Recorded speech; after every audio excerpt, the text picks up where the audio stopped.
आप कहीं नहीं होऊंगा ले हो गया बाल सेट। झांट सारी दुनिया का टैलेंट एक तरफ और में ना बाल सेट करने का टैलेंट एक तरफ। ओढ़ा रहता था रजाई, खा रहा था दवाई। जिंदगी पर मेरी तो मुझे थी ही लानत और ऊपर से एक खराब हालत। और बहनचोद ये दवाई के भी ना अजीब अजीब नखरे हैं, किसी को खाली पेट चाहिए तो किसी को भरा हुआ। और यार ये गोली से याद आया, आजकल के डॉक्टर का ना मैं पढ़ू पाया। आजकल के डॉक्टर्स का ये है ही मोनोपोली की खिलाओ गोली। आजकल ना यार वो भी डॉक्टर विलुप्त तो होते जा रहे हैं जो कहते थे कि जीभ दिखाओ, अब तो बहनचोद बोलते हैं कि फलाना फलाना टेस्ट कराओ।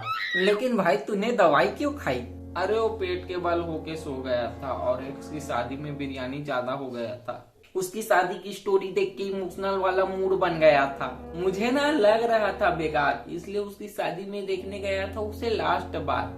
और झांक मैंने वहां जाकर देखा कि मेरी एक्स को देखकर ना 4-5 लड़के और इमोशनल हो रहे थे। यार वो ना एकदम ब्यूटीफुल दिख रही थी, मेकअप भी तो लगाया था और लिपस्टिक तो इतना।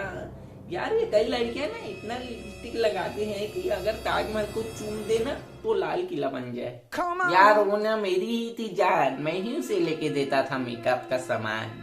मैं ना उससे बहुत प्यार करता था। एक बार ना मुझे लेने यमराज आए थे तो वो मुझे बोले कि बेटा मैं तेरी जान लेने आया हूँ। तो मैं उसे बोला कि यकीन कर छोड़कर ही रहती है, ले जाओ। और यार काश उसका हस्बैंड इतना ना होता मोटा, और काश उसका एज भी कम होता। यार आदमी को ना हमेशा अपने से बड़ी लड़की से शादी करनी चाहिए ताकि वो गुस्से में मार पीट दे तो ये सोच के तसल्ली मिले कि चलो क्या हुआ, बड़ी है। चलो यार ठीक ही है, मैं उसके लायक नहीं था। वो डोमिनोज का पिज्जा थी, मैं फ्री का सलाद। वो 5 स्टार होटल की खाना थी और मैं भंडारे का प्रसाद। और ना शायद वो मुझे नहीं छोड़ती यार अगर मैं होता नहीं बेरोजगार। यार हमारे देश में ना आजकल 3 समस्याएं बहुत बढ़ रही है। एक तो आदमियों के पास काम नहीं, और अगर काम मिल जाए तो काम करने के लिए आदमी नहीं, और जो आदमी काम पर रखे हैं वो किसी काम के नहीं। हाँ भाई, अगर पाना है पोजीशन हस्बैंड का तो नौकरी होना चाहिए गवर्नमेंट का। अरे यार मैं ना गवर्नमेंट जॉब इसलिए नहीं ताकड़ा क्योंकि गवर्नमेंट के साथ है मेरा 36 का आंकड़ा। अब देख लो यार, अगर हमारे घर के पीछे अगर हीरे जेवरात खजाना या तेल निकल आए तो वो सरकार का, और अगर हथियार गांजा निकल आए तो वो हमारा। वाह। और यार मैं काम करने ना चला जाता विदेश, लेकिन वो क्या है ना हमारे पास है पुराना सूटकेस। और एक जमाना था जब आदमी सूटकेस ले जाते हुए दिखता था तो लोग समझते थे कि वाह काफी अमीर है। लेकिन आजकल अगर दिख जाए तो लोग समझते हैं कि चश्मे बेचने वाला या जालिम लोशन बेचने वाला होगा। चुटिये मेरे क्या शकल पे उल्लू लिखा है, भोसड़ी ये कहाँ से विदेश जाएगा, बहुत पढ़ा लिखा है। अरे हाँ यार, मैंने भी ना ये भी बकचोदी किया था कि पढ़ाई के लौड़े लगा लिया था। और यार मैं करता भी क्या, ज्यादातर टॉपर तो बंसल गुप्ता या अग्रवाल ही होते हैं, इसीलिए तो सर भी कहते थे कि अच्छे छात्र बनिए। और यार देखो, समझदार को समझने के लिए सारा ही काफी होता है, लेकिन मैंने मुझे समझाने के लिए पूरी बात बतानी पड़ती है। यार मुझे छोड़कर ना उसने जिंदगी की अच्छी डिसीजन ले ली थी, लेकिन मैं जो 1 मिनट, उसने कौन सी आइंस्टीन के साथ फुगड़ी खेली थी? क्योंकि अभी अभी ना भाई वो अपनी शादी का जोड़ा सिलाने मदन दर्जी के पास आया था, बगल वाला। तो ना मदन दर्जी उसे बोला कि नेक लगा दूं, तो वो बोली हाँ लगा दो, लेकिन 4G वाला मत लगाना, 5G वाला लगाना। मैं तो कहता हूँ कि अच्छा ही हुआ भाई कि वो मेरी बनी नहीं लुगाई। लेकिन एक बात बता भाई, जैसे मैंने कटवाई वैसे तूने कभी गर्लफ्रेंड बनाई? न मैं प्यार हूँ किसी और का, न मुझे चाहता कोई और है। अच्छा चल बे, मुझे याद है वो दिन जब तेरी थी 10वीं में सेटिंग। अबे 10वीं कक्षा की मोहब्बत और 11वीं कक्षा की मार्कशीट कभी काम नहीं आती। और यहाँ मेरे साथ ना कोई भी लड़की रह नहीं पाती, उससे मेरी आदत पसंद नहीं आती। अब देखो, एक ने मुझसे पूछा I want to marry you, what's your status, तो मैंने भी बता दिया hey there I am using WhatsApp, फिर छोड़कर चली गई। और हाँ तुझे पता है ना, वो मोहल्ले में क्रिकेट खेलो तो एक घर ऐसा जरूर होता है जहाँ गेंद जाती है लेकिन वापस नहीं आती। तो वहीं के घर की एक आंटी की एक बेटी मुझे बहुत पसंद है। तो उसकी मम्मी से लगता है दर्द, लेकिन उसे देखकर ऐसा लगता है जैसे लू पकड़। लेकिन 2-3 बजे रात तक जागती है, लगता है किसी लड़के के चक्कर में गई है पड़। अबे जरूरी नहीं है कि कोई लड़की अगर 2-3 बजे रात तक जागे तो उसका किसी लड़के के साथ टाका भिड़ा हो सकता है जान वो किसी कंपटीशन एग्जाम की तैयारी कर रही हो। अबे हटाओ, गर्लफ्रेंड की तब करेंगे बात जब खुद की हो घर में औकात। अच्छा ये बताओ भाई, तुझे कितना टाइम लगता है जब तू रूम की करता है सफाई?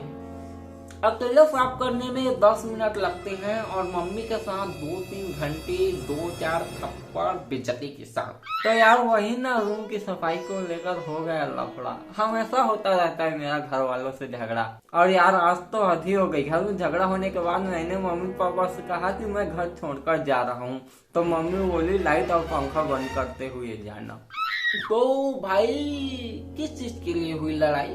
वो यार मेरे पापा के पास ना 2 बीघा जमीन थी, तो मैंने उसे बेच दी ताकि मेरे पापा को कड़ी धूप में काम न करना पड़े। वाह, इसे ही है असली सुपुत्र कहते हैं। यार मेरे पापा भी ना यार सहमे सहमे हैं आजकल रहते। उस दिन ना मम्मी ने पापा को 50 के 2 नोट दिए, बोले कि 50 की आलू ले आना, 50 की टमाटर। फिर ना थोड़ी देर बाद पापा वापस आया और मम्मी से बोले इनमें से आलू वाला कौन सा नोट है, टमाटर वाला कौन सा नोट है। फिर ना मम्मी ने पापा के दिमाग को किया प्रणाम और खुद लेने जाती है सामान। लेकिन फिर ना पापा एक दिन मम्मी से बोले ये जो तुम बाजार से दही लाती हो, इससे अच्छा तुम घर में ही दही जमा लेती, सस्ता पड़ता। तो फिर मम्मी पापा से बोली कि देखो जी, मैंने तो शादी से पहले ही क्लियर कर दिया था कि अगर तुम मिल जाओ जमाना छोड़ देंगे हम। और यार जब जब ना वो लोग झगड़ा हो जाते तब तब मेहमान आ जाते। पता नहीं मम्मी पापा अपने आप को फिर कैसे कंट्रोल कर पाते, क्योंकि यार मेहमान को 2-3 घंटे तो लगते ही है घर में। और इंडियन फैमिली को ना बाय बोलना भी 40-45 मिनट का प्रोसेस होता है। और यार कल तो हद ही हो गई। पापा ना कल घर के बाहर से मम्मी को कॉल किए, बोले कि मुझे ना तुम्हारी याद आ रही है। तो मम्मी बोली अच्छा अभी सुबह ही तो झगड़ा किए थे। तो फिर ना पापा एकदम शांत हो गए और फिर बोले अरे ये तो घर में ही लग गया। और अंकल कहीं का कहीं फोन लगा रहे हो, इस उम्र में लौंडिया पटा रहे हो? अरे वही बटन दबा रहा था, इसके मम्मी के पास लगा रहा था। मेरा दिल लगा नहीं जब जवानी था तब, तो क्या लगेगा अब? अभी तो किसी महिला से अगर मैं मांग लूं भी फिर भी आएगी नहीं वो मेरे नजदीक। जिंदगी में कोई मकसद नहीं बचा है अब, जीने का यार है ही नहीं मतलब। अरे अंकल 40 के उम्र के बाद भी आदमी का ये नहीं सोचना चाहिए कि जीने का कोई मतलब नहीं, क्योंकि ड्राई फूड ना हमेशा फ्रेश फूड से महंगे होते हैं। और आजकल तो 80% पके हुए बाल वाले आदमी से भी ना 2 दिन कोई लड़की हंस कर बात कर ले तो वो अपने बाल काले करवा लेता है। और आपके तो काफी दिन हैं बचे। अच्छा वैसे आपने जवानी में तो किए होंगे ना मजे? पता नहीं बेटा, जिंदगी के भाग दौड़ में कब मैं इतना लीन हो गया, देखते देखते ये गोलगप्पा 10 का 3 हो गया। फिर तो शादी के बाद बदल ही गया दायित्व, खत्म हो गया जीवन का महत्व। बेटा अगर किसी को सॉरी बोलना नहीं आता ना तो उसे ना शादी करने का हक ही नहीं है। पुरुष को ना बहुत झेलना पड़ता है। पुरुष ना हमेशा कहता है महिला को कि मैं तुम्हें रानी बनाकर रखूंगा। कभी किसी महिला ने किसी पुरुष को कहा कि मैं तुम्हें राजा बनाकर रखूंगा। और ना डिमांड इतनी, औरत की ना केवल मांग ही भरी जा सकती है, पूरी नहीं की जा सकती। अच्छा